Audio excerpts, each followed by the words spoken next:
Yon, ito yung setup natin dito sa mobile cafe ko. So dito yung ano ko, tampat, knockbox. So ito yung weighing scale natin, grinder, and syempre yung pangmalupitan natin flare. And dito yung mga ano ko, timbang-timbang pagkagawa ng drinks. Syempre walang tatalo sa beans natin, everyone's coffee pa rin.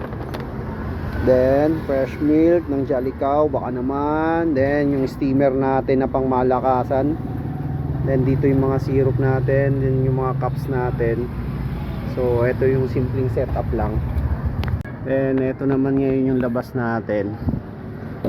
So dito mayroon akong mga tables and chairs sa mga gustong tumambay or while waiting ng mga drinks nila. Yung pa doon. Yan.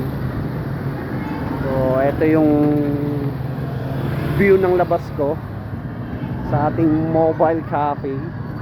Yung sheesh. Yan.